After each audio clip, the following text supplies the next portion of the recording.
Picture चालू करो बे। India is Indira, Indira is India, ये लाइन आपसे ऐसी चिपक गई है कि अब आप इससे निकल नहीं पा रहे हैं।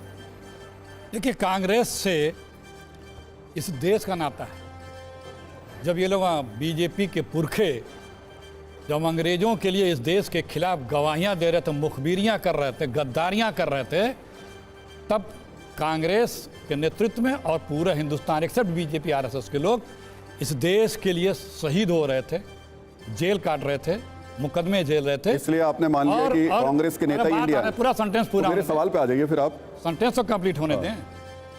तो ये इंडिया का और कांग्रेस का ये नाता है, ये पवित्र रिश्ता है, और ये किसी नाम से पुकारें, इनकी बौखलाहट है। क्योंकि इनसे जो भी असहमत हुआ, देखिए तानाशाह की एक पहचान होती है कि अगर आप उससे प्रश्न कर दिए या उसके सामने मुस्कुरा दिए तो वो आपको राष्ट्रद्रोही मानता है, देश विरोधी मानता है। जितने लोगों ने इस देश में इस सरकार से प्रश्न किया, चाहे वो किसान हो, चाहे नौजवान हो, चाहे पत्रकार हो, चाहे साहित्यकार हो, चाहे राजनीतिक दल हो, तो जो भी हो, असहमत हुए, मत भिन्न हुए, प्रश्न कर दिया, वो सब गद्दार है, पाकिस्तानी है, आतंकी है, नक्सल है, चीनी है, अरबन है, इन सब चीज़ों से नवाजा जाता, खूब नवाजा जाता है। और शीर्ष से लेकर के नख तक का इनका पूरा काडर इस तरह से भाषाओं से नवाजता रहता है।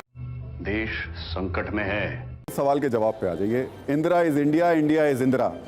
कांग्रेस के जो इंडिया है वो सिर्फ उसके नेताओं तक ही सीमित है। हिंदुस्तानी इंडिया है और इंडिया सबका है। आज की बात हो रही है, आज की बात हो रही है। आज क्या किसी विरोधी दल को या जो सदन में या देश में एक विपक्ष, मजबूत विपक्ष जैसा भी हो, उसकी एक संवैधानिक जिम्मेदारी भी होती है। वो अगर मुद्दे उठा रहा है तो उसकी तुलना आतंकवादी संगठन से हमारे देश का शीर्ष नेतृत्व प्रधानमंत्री करेंगे? ये क्या वाजिब है? किसी से पूछ लीजिए, क्या ये प्रधानमंत्री की गरिमा का अनुरूप? हम लोगों को भी तकलीफ होती है क्योंकि हमारे प्रधानमंत्री के बारे में विदेशों में चर्चा हो रही है, दुनिया के पार्लियामेंट में बहस हो रही है। हिंदुस्तान के पार्लियामेंट में उस पर बहस नहीं करेंगे। महिलाओं के साथ जो दुराचार, बलात्कार और नग्न करके घुमाया गया, सुन लीजिए, वो वीडियो किसने लाया? अगर ये बात है, अगर यही बात है, रुक जाइए। तो अन्ना आंदोलन के दौरान आप ही लोग थे जो आंदोलन में बैठे हुए। संजीव साहब तो यहाँ बैठे हैं ना, इन्हीं लोगों को आप गुंडा बताते थे, इन्हीं लोगों के खिलाफ आप तमाम तरीके के अपशब्द यूज करते थे। उसका जवाब दे रहा हूं। मैं ये कह रहा हूं कि जो मणिपुर में एक खबर जो निकल के आ गई, वीडियो, तब तक कोई कार्रवाई नहीं पुलिस ने की थी। 80 दिनों तक एफआईआर लिखा गया था, कोई कार्रवाई नहीं की थी। वीडियो निकल के आ गई, उन दोषियों पे कार्रवाई करने के बजाय, उनको सत्ता का डबल इंजन का संरक्षण देने के बजाय, वीडियो कैसे, किसने निकाल दिया, कौन उस वीडियो को सार्वजनिक कर दिया, उस पर सीबीआई जांच हो रही है। महिलाओं पे दुराचार, बलात्कार करने वाले को सत्ता का संरक्षण, और जो ये बिक गई है गवर्नमेंट। अब गवर्नमेंट में कुछ नहीं। लेकिन संजीव जी, जो इंडिया को लेकर के आप एकजुट हुए हैं, आपके सामने उस इंडिया के सहयोगी कांग्रेस खड़ी हुई है, क्या ये एकजुटता सिर्फ नाम में है? जमीन पर कैसे हो पाएगी? आपकी स्थिति पंजाब में दोनों की ऐसी है, 36 का आंकड़ा, दिल्ली में 36 का आंकड़ा, फिर ये एकजुटता कैसे होगी? बिल्कुल चुप कर बे कुत्ते। आज इसकी जरूरत क्यों पड़ी? हम सब लोग अलग अलग पार्टी क्यों हैं? क्योंकि हमारी विचारधारा की लड़ाई थी, हम अलग पार्टी हैं। लेकिन उसके बावजूद, मैं अब कंप्लीट करने दीजिए, उसके बावजूद आज इकट्ठा हो रहे, ऐसी नौबत क्यों आई? पिछले पूरे 5 साल में आप देखेंगे नरेंद्र मोदी जी की सरकार ने क्या किया। इन्होंने कहा था कि टीम इंडिया, फिर इंडिया से घबराते हैं, हालांकि उन्होंने कहा टीम इंडिया। तो टीम इंडिया का मतलब क्या था कि जिस प्रदेश में वहां की जनता ने जिस सरकार को चुना, उसके साथ मिलकर के काम करो।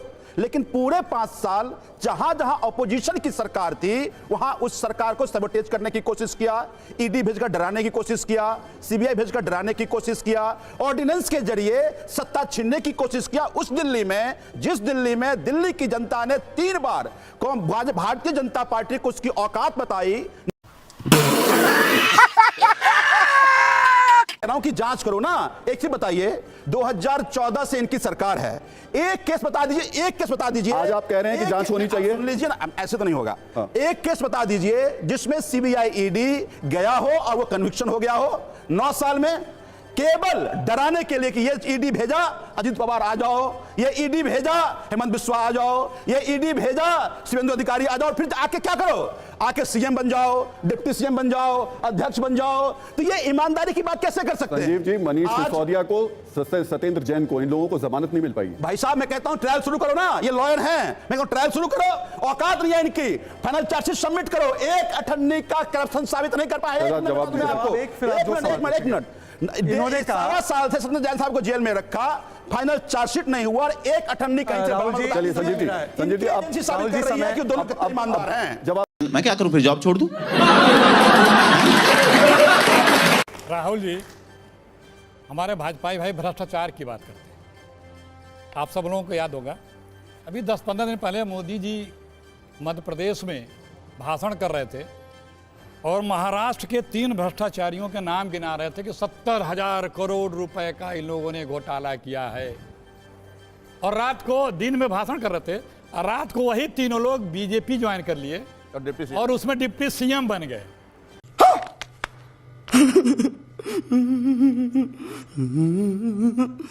गजब की इनके पास एक वॉशिंग मशीन है जो मिनट भर में सब कुछ धो धा के बराबर कर देती है। तो अब इसमें हमारे प्रधानमंत्री जी को क्या कहा जाए? क्या कहा जाए जो खुद कह रहा हो जिसको भ्रष्टाचारी, और उसके पहले 25 लोगों की और सूची है जिनको ये भ्रष्टाचारी बताते थे, तमाम तरह के आरोप लगाते थे, रोज सुबह शाम ईडी जाती आती थी। इनके मशीन में आ गए, धुल गए, अब ईडी वाले उनकी रक्षा करते हैं। सारे केस खत्म हो जाते हैं।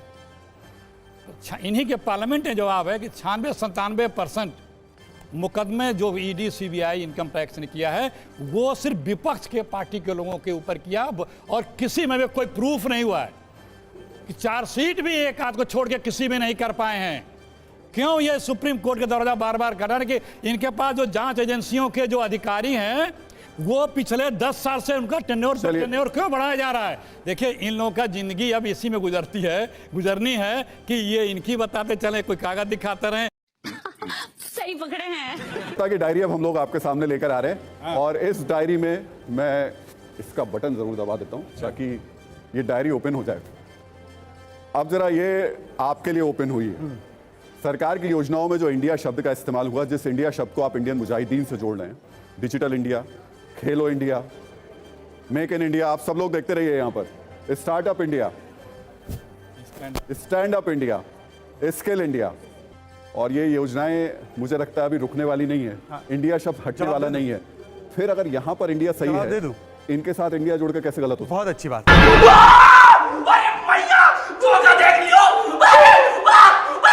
आपने करीब इतने नाम गिनाए कि कांग्रेस ने इतनी योजनाएं शुरू की हैं, इसके लिए आपको धन्यवाद। इसके पसंगे के बराबर भी योजनाएं नहीं शुरू किए हैं, ये आपने बताया, इतनी योजनाएं शुरू की।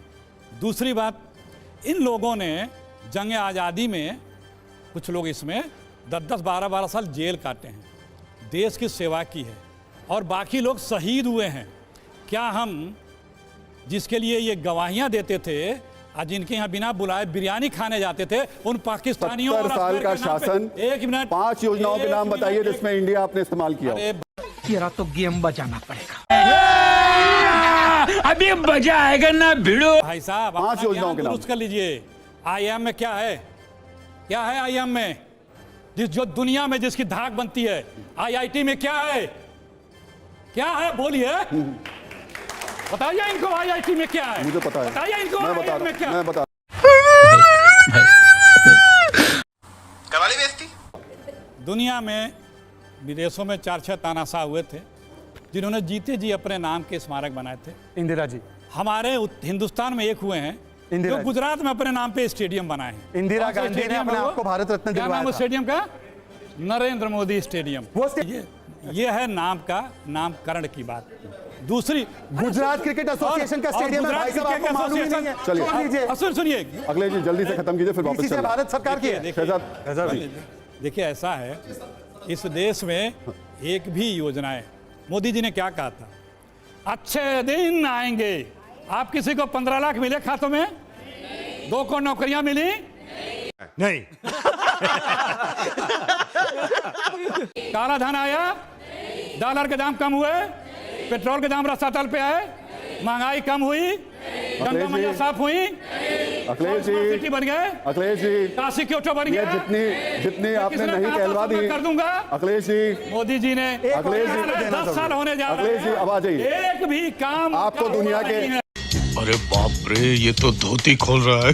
मैंने आप पहली बात हमारी, आपने ओपनिंग कमेंट ठीक से नहीं सुनी कि आज हम इकट्ठा इसलिए हैं कि पिछले 5 साल में भारतीय जनता पार्टी के नेता और देश के प्रधानमंत्री नरेंद्र मोदी जी ने देश का काम नहीं कर केवल विपक्ष को तोड़ने की साजिश, केवल अपनी ब्रांडिंग करने की कोशिश, पूरे विश्व का में जा करके इंडिया नहीं मोदी मोदी मोदी, एक भी भाषण दिखा दीजिए जहां इंडिया इंडिया की बात हो रहा हो। तो देश से बड़ा कोई व्यक्ति अगर बन जाए संजीव तो हमारी जी, जिम्मेदारी बनती मेरा है सवाल- कि उनको उनकी औकात बताएं। मेरा सवाल बड़ा क्लियर। हाँ भाई, कैसी लगी आगे स्वाद?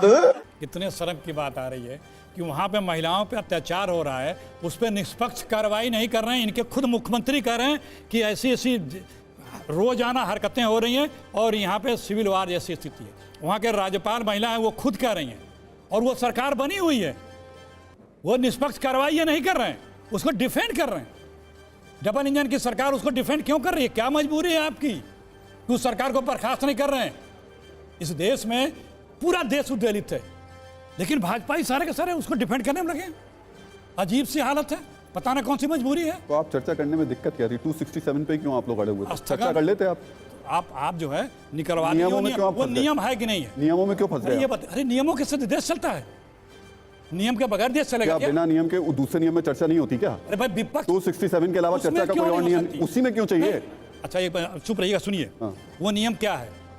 देश में जब कोई बहुत ही उत्तेजित समाज को कर देने वाली घटना हो जाए, व्यथित करने वाली घटना हो जाए, तो वो नियम बनाया गया है कि विपक्ष और सरकार मिलकर उस पर बहस करे, विपक्ष बात उठावे और सरकार बतावे कि हम इस पे क्या क्या कार्रवाई कर रही है। चलिए मैं अभी आऊंगा। इसीलिए नियम बता, मैं अब आऊंगा। नहीं, अब मैं आऊंगा ना आपके अरे पास। उस नियम के बारे में मैं आऊंगा ना। मैं चुके रहा हूं उस नियम- आप कुछ भी बोलो, ये नहीं सुनने वाला।